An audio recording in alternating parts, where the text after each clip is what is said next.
Episode की शुरुआत में हम देखते हैं किंग रॉज को ढूंढ लेता है और वो उसे लड़ने के लिए चैलेंज करता है। ड्रैगन कहता है, शैंगोंग फैमिली का यंग मास्टर, तुम तो काफ़ी ज़िद्दी हो, लेकिन क्या तुम श्योर हो कि तुम्हारी वॉर स्पिरिट यहाँ पर काम करने वाली है?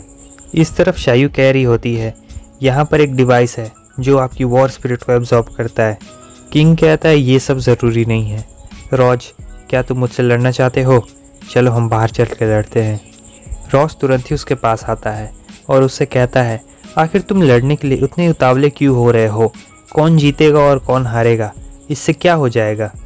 किंग सोचता है ये पहले की तरह बिल्कुल नहीं है, ज़रूर इसकी बॉडी पे कोई ना कोई ऐसी डिवाइस ज़रूर लगी है जिससे इसकी वॉर स्पिरिट को वो एब्जॉर्ब नहीं कर पा रहे हैं।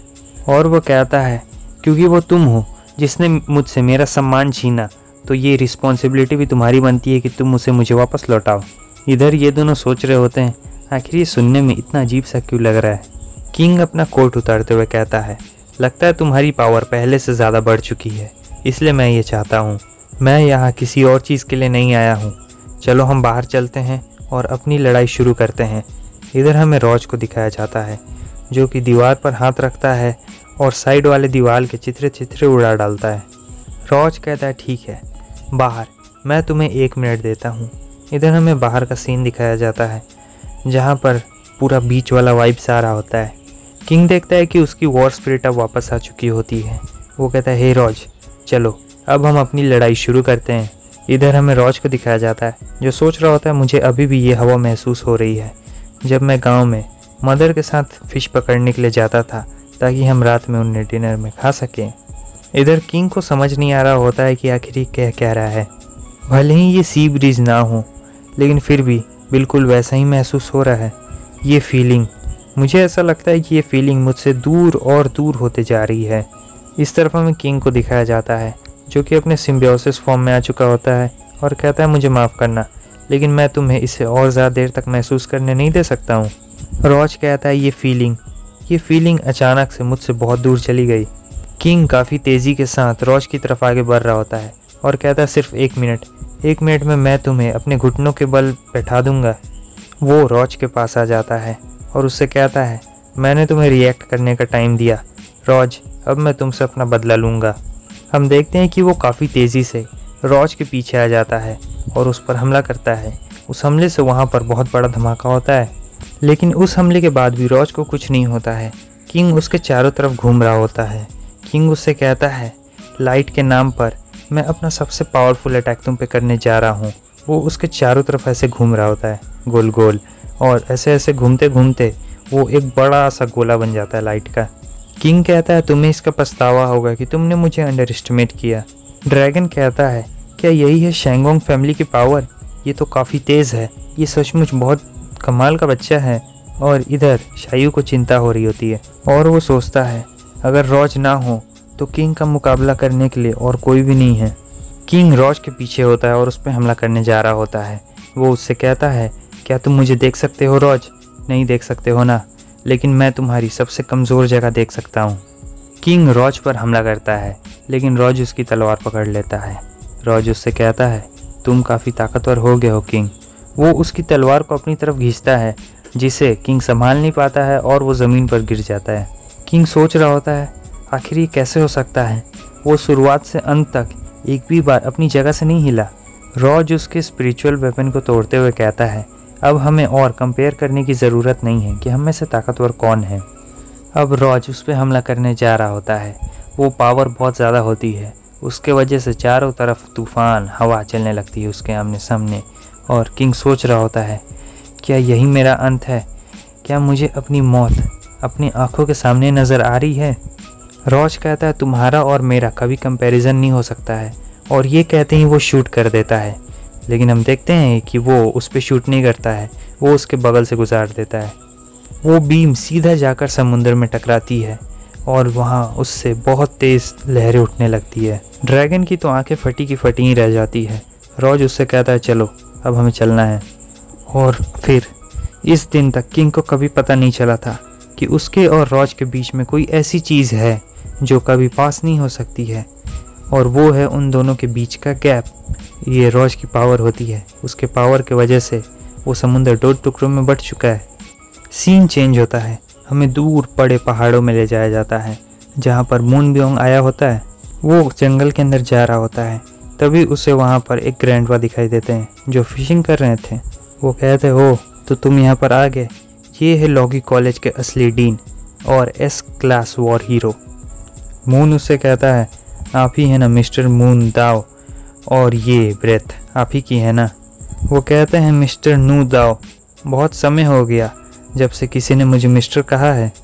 लगता है अंत तक हमें उन्हीं कैरेक्टर्स पे निर्भर रहना होगा जो जीडो ने हमें दिए हैं। मून उनसे कहता है एक्सक्यूज़ मी, क्या ये। वो कहते हैं जिन्हें ये नहीं चाहिए होता है वो कभी वापस नहीं आते।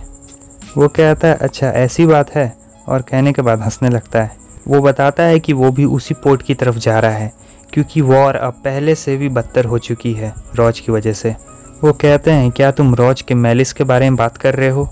वो चौंकते हुए कहता है क्या रॉज की वॉर स्पिरिट का नाम मैलिस है।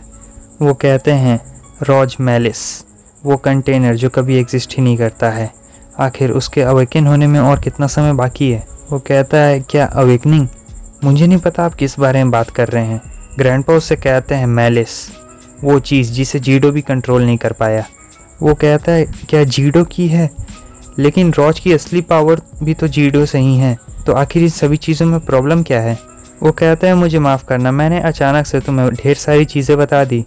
वैसे तुम जीडो के द्वारा रिकमेंड किए गए हो, लेकिन तुम्हें देखने से तो ऐसा लगता है कि तुम सच्चाई के बारे में कुछ भी नहीं जानते हो। वो कहता है मेरी सबसे बड़ी प्रॉब्लम यही सब है, इस तरह के बेकार के रिडल्स को सॉल्व करना। ये बात सुनकर वो ज़ोर ज़ोर से हंसने लगते हैं और कहते हैं मैं यहाँ तुम्हें किसी कारण की वजह से लाया हूँ। क्या तुम इस दुनिया के छठे व्यक्ति बनने के लिए तैयार हो जो इस सच को जानता है। गलत, छठा व्यक्ति नहीं, करीब 5-6 हज़ार या 10,000 जो लोग भी वीडियो देख रहे हैं। सीन चेंज होता है, हमें रॉज, ड्रैगन और शायू को दिखाया जाता है। उनके सामने बहुत बड़ी आर्टिफिशियल आर्मी खड़ी होती है। ड्रैगन कहता है ये इतने सारे आर्टिफिशियल ह्यूमंस, इनकी पावर उस क्रिस्टल में से आ रही है, आखिर उस क्रिस्टल में कितनी सारी स्पिरिचुअल एनर्जी स्टोर्ड है। हम देखते हैं कि रॉज उन पर हमला करने के लिए तैयार होता है, लेकिन ये बहुत चौंकाने वाली बात होती है कि वो सिर्फ अपने एक ही हमले में 100 से भी ज़्यादा आर्टिफिशियल ह्यूमंस को उड़ा डालता है। वो दोनों इसे देखकर चौंक जाते हैं। रॉज उससे कहता है हम जितने ज़्यादा नीचे लेवल पे जाएंगे उतने ही ज़्यादा एनिमीज आते रहेंगे, और इसका ये सबूत है कि ज़ाय भी यहीं पर होगा।